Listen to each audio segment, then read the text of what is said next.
Alright, some of you guys have been asking me about how I ran my radio and my Pilot. So, here we go.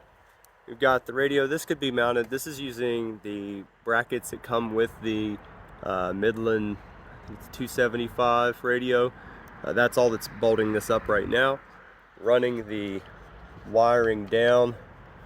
Pop this panel out completely. Take it out. Run your wire around. This is where people probably will be sad. Yep, it's just Gorilla Tape. And then it loops around and right up into the seal. Now I will say, if you come in here, when it rains, you're gonna get water in here. You gotta come all the way down and then go back up. So you gotta make sure you're down here with your cable. That's important.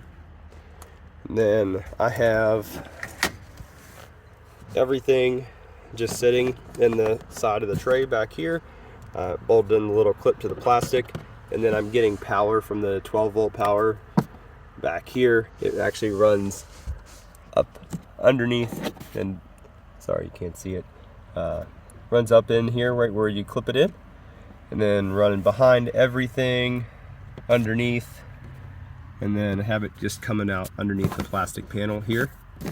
And then as for the radio portion, you can see that I'm using the Ethernet extension cable that comes with it, and so this is just run underneath.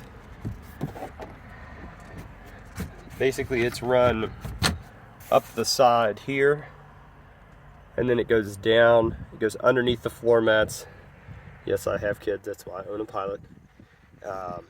And it runs right up the middle by the center console, and then you can see ultimately up there towards the front, that is where I have the radio setting, and so it's just hooked up to the extension cable, and then I have it hooked to our dash gear tray setup that we're going to be bringing to market here shortly.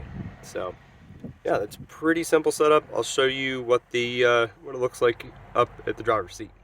Alright guys, here we are in the driver's seat, and we've got just the Midland radio, the mic up here. It's nice because if the Pilot was on, I could turn it on and off from up here. This is one of the mounts that come in the Midland kit as well.